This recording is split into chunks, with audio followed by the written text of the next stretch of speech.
Create enriching experiences beyond the classroom through ACSI Student Leadership and Learning with Emily Pygett. Well, hello, and welcome to the Student Leadership and Learning Podcast, where we journey together to impact, influence, and equip today's students to lead with intentionality and purpose. Well, as always, I'm your host, Emily Pygett, and today's conversation is one that I have been looking forward to. So we are talking about something that sits at the heart of Christian education. It's not just teaching content, but it's shaping worldviews, because in today's cultural moment, it's not enough for students to know Bible stories. They need to understand how the truth of Scripture speaks into everything. And joining me today is Billy Hutchinson, and Billy serves as director of Colson Educators at the Colson Center, really great partners with ACSI. And before stepping into this national leadership role, he spent over a decade in Christian education, so he knows what we're facing in the classrooms today, and he's deeply passionate about equipping educators to help students engage and shape today's culture for Christ, which is exactly what we care about on this podcast, Student Leadership and Learning. Well, Billy, we are so grateful that you're here. Welcome to the podcast. Emily, thank you so much for having me. I'm looking forward to being here. Well, I would love for us to dive in. There's so much that we can talk about in the biblical worldview space. But to frame our time together, when we say Christian worldview or biblical worldview, what do we actually mean and what do we not mean? Yeah, it's really important to define terms in any situation. We want to make sure that we're saying the same thing. And so I think it was Kepler that said it best. He said that Christian worldview is thinking thoughts after God. So we're looking at how do we understand all of reality as God has seen, has shown us reality, as he has revealed reality to us, as he has created reality. So when we think about the Christian worldview, what we want to do is we want to think God's thoughts after him. Now, what we don't mean here, and sadly I've seen this in a lot of cases, is that we don't mean we just teach the Bible. The challenge there is that, yes, it is good and right to teach Scripture, but a lot of times what we do is that we teach it in such a way that we don't show how it speaks to all of life. In Chuck Colson's book, How Now Shall We Live, he said at the very beginning, the greatest failure of the church is the failure to present Christianity as an integrated way to see all of life. And as such, what we end up doing is we teach doctrines, which are really good, but we don't show how they connect together. And when we fail to do that, what happens is that we fail to see how does the truths of Scripture come to bear on these things that are new, like AI or in vitro fertilization or any of those things. We can't just flip to the back of the Bible and go, okay, here's what does the Bible say on this? We have to go, okay, what are the principles that underlie the Christian worldview, and what is the Christian worldview made of, and what is a worldview? And we have to kind of back up and get that understanding, and then we begin to press in, not just to understand what the Christian worldview says, but what are other worldviews and competing worldviews in this cultural moment, and how does the Christian worldview engage with those, and so that we can look at what is really true, real, and good as God has declared it to be. So it's a really long answer, I know, but that's what I mean when I say Christian worldview is how do we understand all of reality as God has created and revealed it to us. And I appreciate the way that you framed that. It's the truth. It's the root of truth. What our students are looking for is they're searching today of who can I trust? What sources can I look to when I can't define the answer or know the answer, and understanding where that baseline is, where that plumb line is of where can we look to have that true sense of as truth defined by God's word. So good.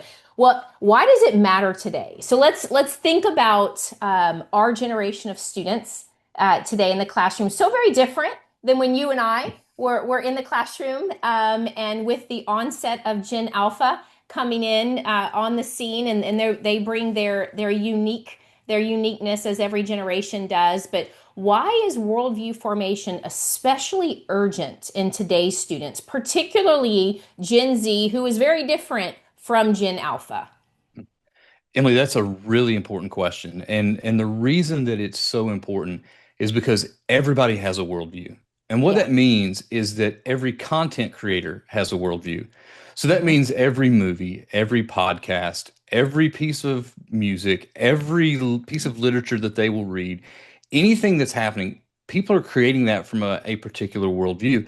And as we think about, when you and I were growing up before the age of social media, and, Mhm. I graduated high school almost 30 years ago. And so the dial-up internet, the competition for the phone line was a real Yes, thing. yes. But we didn't have to keep up as quickly as what's happening here. And so when you think about the number of messages that our students are Yeah, encountering with either actively or passively on a daily basis, it is overwhelming. it And is. every one of those messages is coming from a particular worldview. And Mhm. so we have to anchor ourselves as leaders and parents and teachers and all of those things. We have to anchor ourselves so we can see what's really happening and how we have those discussions.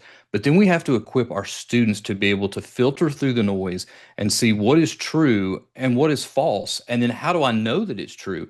Not just to Mhm. stand back and say, and I mean, this is certainly true.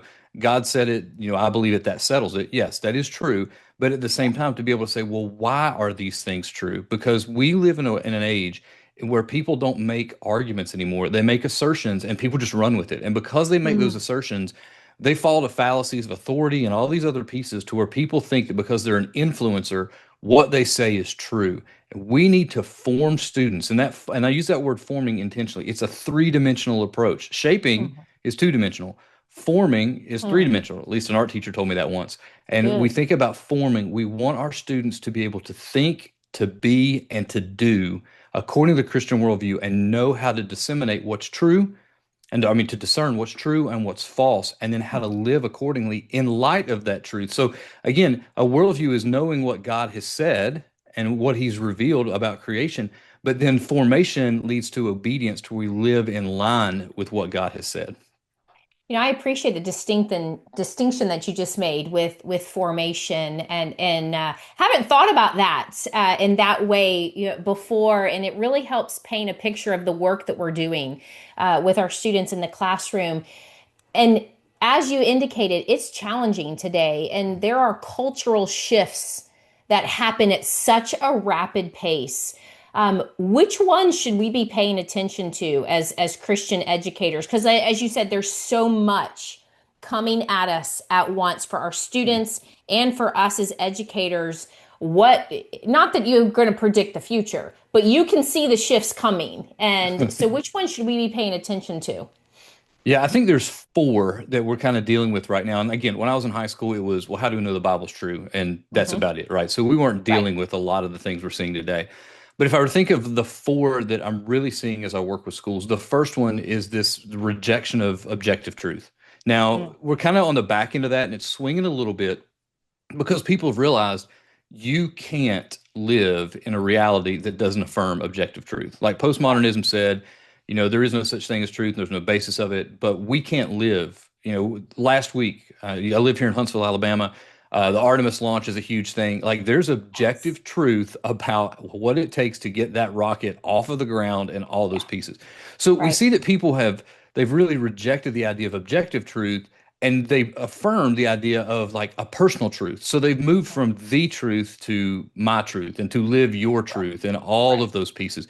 And so we see that that's happening, but there's a little bit of movement back, and maybe more than a little, maybe a lot of movement back to, well, we realize that we cannot live in a world that denies truth. I mean, Hmm. science, you have to increase your stopping distance when it rains. There's nothing that you can do about that, right? That's right. So that's the first one. The second one that I would think about is this idea of really like a radical sense of individualism. Like, let me be me. And I Yeah. want to be who I am. And you see how things like expressive individualism have played into that. Even the movie Frozen has played into it. Like, I have to be who I am on the inside in order to Hmm. be the authentic self. But at the same time, what's happening is that there is this overarching need to belong. And so I Yeah. want to be radically individual, but I still want to be part of a community. I still want people to like my social media posts. And if I don't, that causes me anxiety. So I have this idea that I'm trying to hold on to both of these. And so again, I think this is going to be something that moves people back to the church. It moves them back to a sense Yeah. of community. The more we as educators can lean into that need to belong and where that comes from and why and how it's anchored in the Imago Dei, And this is just part of being an image bearer, that we are relational individuals. We're not just meant to be radical individualists. I think that's another cultural shift. Another one that we see is just this idea of institutional distrust. And we've seen this as, unfortunately, as ministry leaders have failed, and people, as they're creating, they're wanting to create their own meaning and their own truth. What we find is that people are valuing authenticity over expertise. Right. And what I mean by that is that people will go, well, you're the expert, but you're trying to oppress me with truth. You're not trying to let me live the way that I want to live. And so, as such, and you see that kind of AI has democratized knowledge in some ways, and it's Yeah. democratized experience in some ways. And in these pieces, that's another cultural shift. And again, I think the last one is technology itself. Hmm. We've got to think through questions of, what does it mean to be human? And Yeah. what does it mean to use technology as God's common grace and steward it in a way that brings glory to Him, but at the same time, not let it replace the things that we see that we're created for. I mean, how many stories do we see now to where people are having relationships with chatbots and stuff like that? So we have to think through, because all these things are in the news, and they're in movies, and they're in music, and they're messages that our students are hearing, they're messages we're hearing every day. And so this is Yeah. why it's so important to double down on this worldview formation piece, which is so much more than just integrating a Bible verse into a lesson. It's teaching everything through Hmm. the framework of the Christian worldview. Mm. You know, that's so, so good. I was with a group of students recently, and there is a serious grappling with the what does it mean to be human and how to tackle this technological world that we find ourselves in. And there's an internal struggle, even with, I know God has created me with these gifts and talents, but I also know that AI can do what I used to be able to do on my own. So when do I lean into my gifts and talents, and when do I allow AI to do it so that I'm more efficient? They're Mm. really struggling with using gifts versus efficiency. And it is an interesting space and time for our students to be in. Yeah, and so yesterday, again, I'm a huge space nerd, and so moving to Huntsville was Yeah. just a bonus. But Oh, me too. I love it. I was watching part of the broadcast yesterday as they Yeah. were doing their lunar flyby, and it was really interesting. I believe it was Victor Glover that was describing what he was seeing out the window while the other folks were taking pictures, and he said, "I hope this is making sense." And the Capcom individual in Houston said, "Well, what you're doing is describing things in a way that only a human being can describe them. You're describing them in a way that computers cannot describe what you're seeing Mhm. and the emotions that you're feeling." And I thought that was a really cool piece that we can highlight to show, okay, yes, technology can describe certain things, but Yeah. they can't tell you, it can tell you the emotions that he was feeling. And so, really interesting that that happened yesterday as we're, preparing for this call today. Yes, what a great distinction. So, so true. Well, you touched on this a little bit. So, Christian schools, we have Bible classes, yeah, and oftentimes I'll walk into a Christian school. We'll talk about the mission statement because we focus on leadership development, and they'll say they're developing leaders, and I'll ask them how, and usually we end up on we teach Bible, and Mm. so then we help them build that out. But I think that becomes our answer too for biblical worldview integration. So we have Bible classes, therefore, we have biblical worldview integration. But integration is so much bigger than that. So unpack authentic integration across subject areas for us, like science, history, math, literature. What does that look like? Yeah, well, let me unpack that even further. Let's Yeah. unpack it to the campus level, Okay. because when I do professional development with schools, it was just with a couple schools a couple weeks ago, and the three sessions that I start with any school are: what does it mean that the teacher is the worldview communicator? What Mm, does it mean that the curriculum is the worldview content, whether it is secular or whether it is Christian? And what does it mean that your campus is the manifestation of your culture, your worldview culture? And so mm, now, when we begin to look at the school in the totality of that, worldview integration is not just something that's done in the Bible class. It's not just that, I've taught this Bible verse. It's actually seeing everything that happens on that campus as a means to shape the student's worldview. So, what happens then? Your lunch offerings. they're a worldview statement about what is good. The way that your janitorial staff takes care of the building and your maintenance staff takes care of the building is an argument for what is beautiful. Yeah. The way that you begin to think about not just what you teach, but the way that you teach it. And so I'm going to use two words here that may cause a little bit of shudder among some people, but I think it's founded in I know it's founded in the book of Deuteronomy, chapter 6. And it's not, these words aren't used, but they're describing what's happening. We catechize a lot of things. We Mm. teach a lot of things by what we state and what we memorize. Yes. But if we're not careful, the liturgies that we involve in how we teach can actually send a message that is not going to reinforce. Mm. It's actually going to send Yeah. a cross message. So now what we have to do is we have to look at, it's not just that we teach the right content in a Bible class or a math class or an English class. We look at how do we do this in a way that is actually affirming the image bearer in front of me as a thinking, being, doing individual. So we have to have those catechisms and those liturgies together that reinforce one another so that, if you look at the book of Deuteronomy, when you're in the land that you don't know, you won't forget the Lord your God. And so that Yeah. idea of the teaching and the forming, the liturgies, we're working together so that when you're in a completely different environment, we can call that college, that you don't forget the things that were reinforced through what you taught and what you did. And the way I express this with a lot of schools is if you look at your culture a lot of times is exactly what you mentioned. Your culture is what you Mhm. state. Right. We teach the Bible, therefore we're a Christian school. But I want to press in further, and I want to say that your culture is not just what you state, but it's also what you tolerate. It's And true. even further, it's not just what you state and what you tolerate, but it's what are you celebrating? So your Mhm. culture as a school is going to be what you state, what you tolerate, and what you celebrate. And you need to make Yeah. sure all three of those things are working. So you can teach the right content in the wrong way, but if you teach it in the right way, affirming an image bearer, and we've got a lot of resources that help teachers think through that, whether it's our courses on Colson Educators, or if you Mhm. sign up for our newsletter called The Planning Period, we're walking through how do you teach math through the lenses of hope, truth, identity, and calling. You look at Oh, what does it's it so say good. about truth, that truth is external to us and we don't create, but we discover.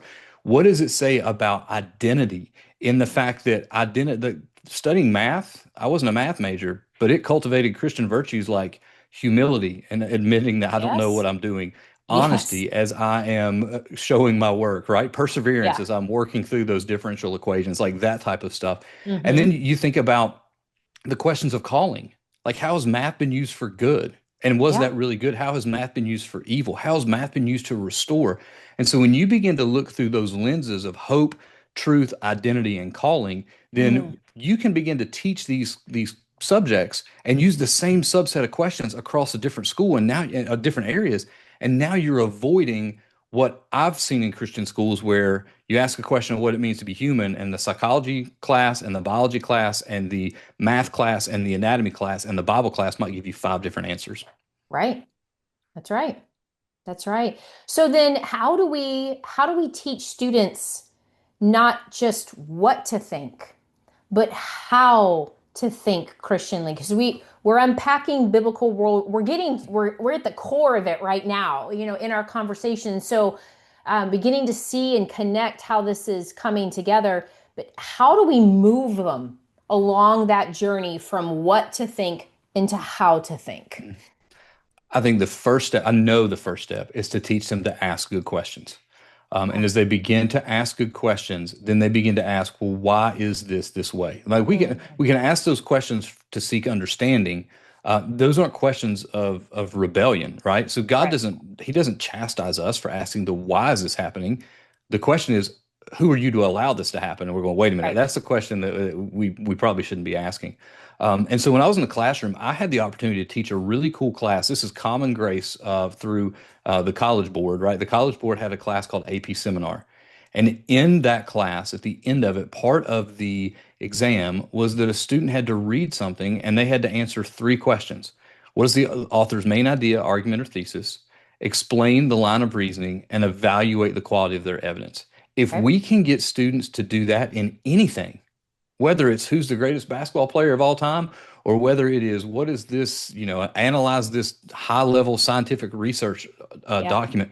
If we can get them to ask those questions, then they can begin to realize maybe here's some assumptions that are made in this text. And are those assumptions in alignment with the Christian worldview or another worldview?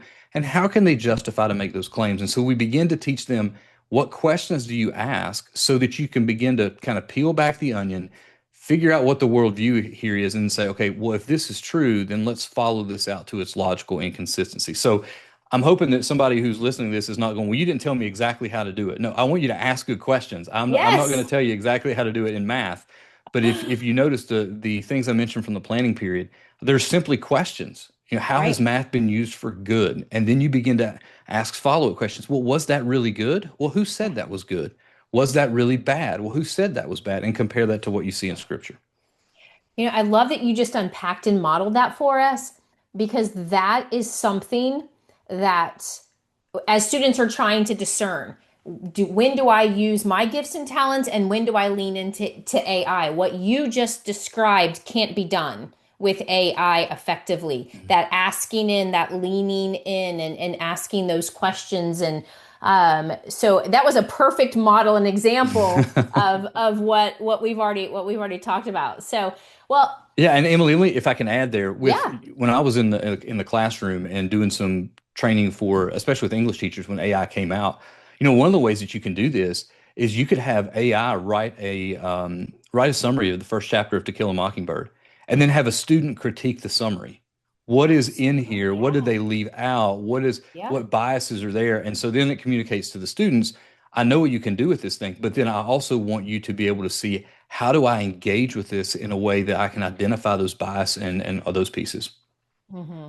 No, I love that example. And in biblical worldview integration, it sounds like it's easy. I remember back, I cut my teeth on Glenn Schultz's book, Kingdom Education. I think we probably both grew into our time with that. And when I first read it, I was still in the classroom, and I'm like, I got this biblical worldview integration thing. Like, I got this. Taught my lesson. Head of school observed me. Went into his office, sat down. I'm like, he's going to tell me I did great. He told me I did awful. So, but I remember walking out, feeling a little bit defeated because I thought that I nailed it. So many educators, we feel under-equipped to engage in worldview conversations, worldview implementation into our lesson plan. So, what encouragement would you have given me back then when I thought I nailed it, or a teacher right now that says, "Oh, I hear this. It's so good, but I'm a little intimidated because I don't know God's word, as intricately as someone that has studied it in the worldview space." So, what encouragement would you give a teacher who feels a little intimidated or unsure?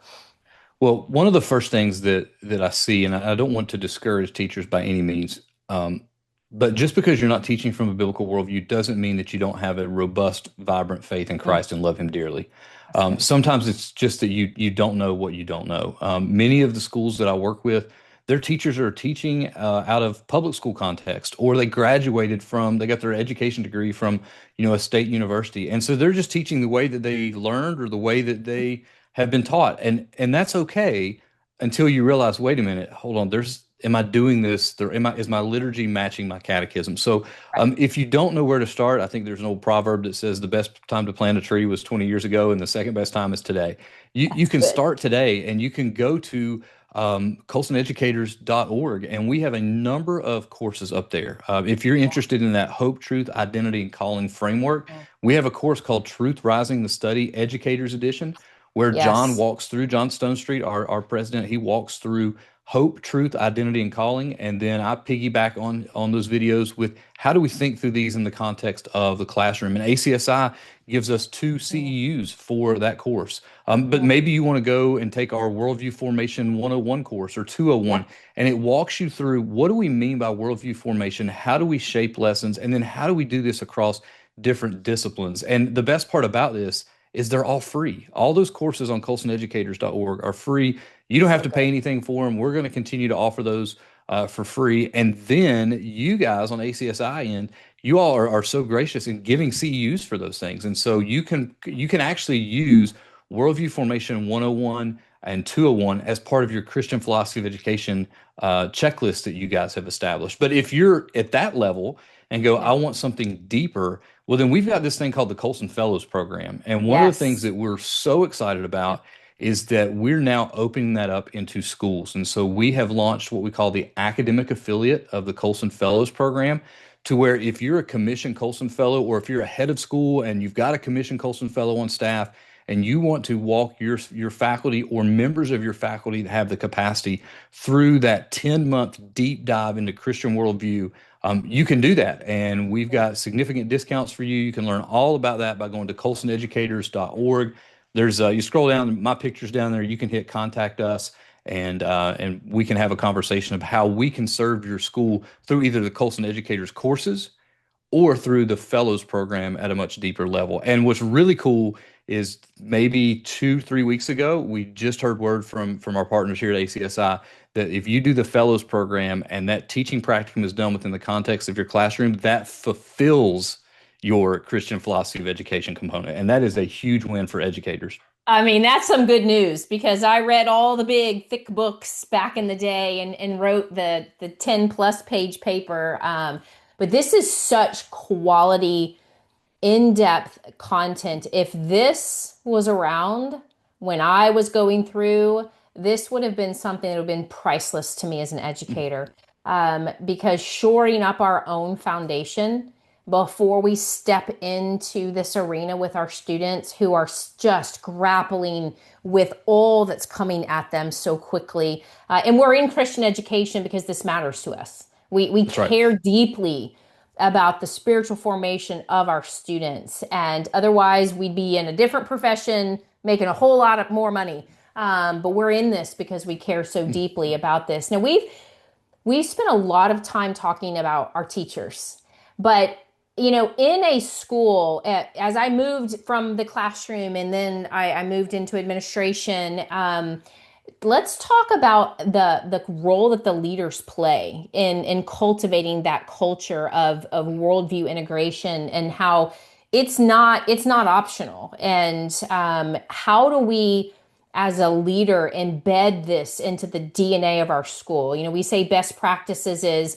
no matter if there's leadership change, the DNA will remain. So how do we do that? And that's a really tough, hard question, but you're going to unpack it beautifully. Well, I appreciate your faith in me on this. I think one of the ways we have to do this is we have to set that it's a priority. That biblical worldview training is not optional. And so, some schools go, well, we're going to do, this is not the cycle year for us for worldview training. And I want to go, wait a minute, what do you mean it's not the cycle year? This should be something that happens all the time. You need to create a rhythm of biblical worldview or Christian worldview training. And so that it's not even just seen as something that's once every other month. And let me give you an example of how we can do this.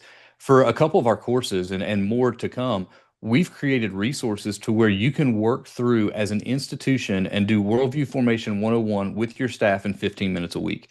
So you can send them the video to watch. We've provided discussion questions, and those questions are for practical application, for personal growth. And so now you're creating this ongoing rhythm of Christian worldview development, and people just want more of it and more of it, more. It doesn't have to be this super high philosophical concept. It certainly is in some cases, but it's also something that's very granular. And again, you can look at, I've ruined more movies for students by talking about how that they are from a Christian worldview or a non-Christian worldview. So as a leader, one of the things that I wanted to make sure is that this wasn't something that was seen as optional or an add-on. This is Yeah. part of who we are as a school. And it's not just that we say that in our mission statement or that we put it on our website, but it's backed up by what we're doing in terms of providing training, providing Yeah. opportunities to ask tough questions, providing opportunities for faculty members to wrestle in community with students and with one another on these topics. And then another thing that I wanted to do as a leader is I wanted to be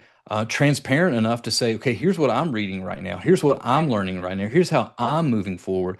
And not just to say we've got it all figured out and that we've arrived. I heard somebody say this on a podcast not too long ago. They said that Christianity is not about a graduation. This salvation for us is not about graduation. We're Yeah. supposed to be disciples. We don't just get to a point and go, I'm good, I'm done. We continue to move past that.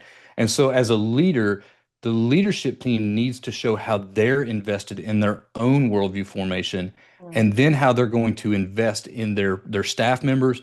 Whether it be, we've got a great partner school, a number of them in Florida, a number of them out west. They're putting their faculty members and their spouses and their janitorial staff through the fellows program because they say everybody here forms the worldview of a student. So it's not just that you say this is who we are, but you actually have to model that for your students and for your teachers and for anybody, your parents, your board members, all of those pieces. And so it's much more than just bringing in a hired gun to talk about something for one day. You need to reevaluate, how are my policies set up for human flourishing in alignment with the Christian worldview? So I hope that I hope that answered that in a way that was unpacked and there wasn't too much craziness in all of it. No, that was beautiful. I love that what's being modeled with some of these schools, and that understanding from those that serve to keep our campus clean and then, operating state, all the way to our board members, to those that serve our meals. Every single person that comes into contact with our students, our coaches, they all have a part in shaping that worldview of that child. So investing in the training of all of them. Wow. I love that. And with that investment, one of my favorite things to do in a school is to speak to the seniors, especially what I call the lifers, those that have been there kindergarten all the way up, because if they're going to reflect the mission, core values of a school, that's the lifers. And so let's think of some, if Christian schools consistently practiced what we've talked about today, if we consistently lean into worldview formation, what kind of graduates would we see? Predict for us, Billy. What kind of graduates would we see? What would be different about them? Well, I think some of them would graduate with they would look at what church do I want to be involved with and not what sports team do I want to follow. I mean, and I was guilty of the second one, not the first one in that. Sure. But I had a really interesting opportunity when I was in the classroom, and this is a pilot program then. We're not going to be doing this for a while. But we had students that went through the fellows program over a 2-year period. And to have them, again, it doesn't have to be through the fellows program, but to have them graduate with a sense of hope, truth, identity, and calling, with a sense of how can I work to be a restorer of good, and how can I stop evil and create what's missing, and have a teaching plan for when they jettison out. I mean, that's a game changer in terms of students are thinking differently. In fact, I had one student that we asked her, like, what is your biggest challenge in front of you in college? And she was, her family was first generation from Africa here. She was going to an HBCU. It was right after a lot of the unrest that we saw with George Floyd. And she said, I'm going to an HBCU, and how do I stand for biblical justice on an HBCU campus without people saying you're betraying this, and this? I'm going, you're 17 years old. If that's how you're thinking, we're doing something or some things right. We're not doing it all right. But if you're thinking in those categories, and how do I begin to walk out and not just look at success being a degree and a paycheck, but success is a life, a long life lived in faithfulness, and asking those questions. I think that that's what it could look like, is that we have students who are not walking away from the faith because we've just handled it and said, believe this and don't ask questions why, but we've exposed them to things that are appropriate, but they're contrary to the Christian worldview. So they're not sitting in a college classroom going, I've never heard this before in my life, and I have no idea how to think of it. But at the same time, we don't want them to be the one that stands up and challenges the professor, and that's not wisdom in some cases. So we want students to love the truth. They would love what's real. They would be wise in understanding what's really at the issue here and how does the Bible speak to these issues. And then they would have a lifelong desire to learn and to teach, to pour into others, and to mentor them in a way that that it's not just a consumeristic idea of, okay, I've completed this program and here I am. They're looking at, how do I mentor those behind me? So I think if we begin to do Christian education the right way, we would have students that are wise disciple makers that are on a lifelong journey. And I think that that's what Scripture looks at as a successful life. What encourages me most about this conversation, and I've heard you've teased it out a couple of times. We don't have to do it perfectly to do it powerfully. When educators are intentional, when we ask better questions, when we model that thoughtful engagement, and we anchor everything right back where you started us, Billy, in truth, we help form students who don't just survive the culture, but they truly do influence it for Christ. And that's the kind of leadership that our schools, they're called to cultivate that, and it starts in our classrooms. And well, what have we not talked about today, Billy? You are our expert here. So what have we not talked about that is critical for our teachers or our school leaders to know in this space? Well, again, I think the idea of your school culture is again what you state, what you tolerate, and what you celebrate. And Good. really, at the end of the day, we say this a whole lot in Colson Educators, is that teachers don't just transmit information; they replicate who they are. And Yeah. so, if you don't have a robust understanding of a worldview, then you're not going to be that confident communicator of a Christian worldview. And Right. so that doesn't mean you don't love Jesus, but we need to have you understand there's so much more. There's such a richness in teaching from a Christian worldview that's life-giving, and that we've got the resources at the Colson Center to help you. Yeah. Again, all those courses on Colson Educators are free. There's actually a Colson Educators app that you can download the app, and you can take the courses from the app and not be tied to a computer to do it. We also have the partner events like the one that's coming up in June with the Rooted conference, and it's April the 7th now. So through the end of April, if you use Rooted 50, you'll get $50 off of your ticket price, and that's June the 15th through the 17th in Colorado Springs. So not only is it's going to be a great event with who all is speaking, but it's in a great location. Colorado in June is beautiful, but we look at the speakers. We've got Sean McDowell, we've got Bill Brown, we've got John Stonestreet, Michael Craven, we've Mhm. got Megan Allman, Dan Mm. Lewis, we've got somebody named Emily Pygott. I mean, Yeah. we've got a whole host of like really good, Mm. rich speakers there. Elizabeth Urbanowitz is going to be there. Mhm. I know I'm forgetting somebody other than Jerry Nelson and myself, but it's going to be a rich time that we're going to look at. What does it mean that we're created and we're called, and how does a Christian anthropology matter for Christian education? And this is one of those moments, one of those events that we're not going to want to miss. This is the on ramp with the tools that you've mentioned to us today, and how we can have that continual learning, and then be in a room in summer all together with like-minded educators and really lean in and hear from these experts. Very excited about that time together. So. Well, Billy, I can't thank you enough for the work you do with Colson Educators, the work that the Colson Center as a whole does. It is transformational work for our schools. And we are just excited to champion this at ACSI, and continue to help our teachers know that these resources are out there, and how Colson has generously made them available without cost is absolutely phenomenal. And the work you're doing is impactful, and it's life changing. And abundantly grateful for that. So thank you for pouring in, and investing in the lives of our educators. Thank you for your time today in our conversation. I thoroughly enjoyed it. Time went so fast. And then we get to be together in June, as we follow up at Rooted. So very grateful for you and what you're doing in the educational space. Oh, it's great to be here. Thank you so much.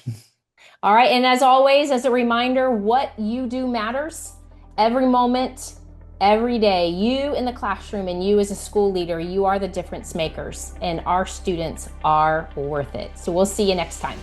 Student Leadership and Learning is a presentation of the Association of Christian Schools International.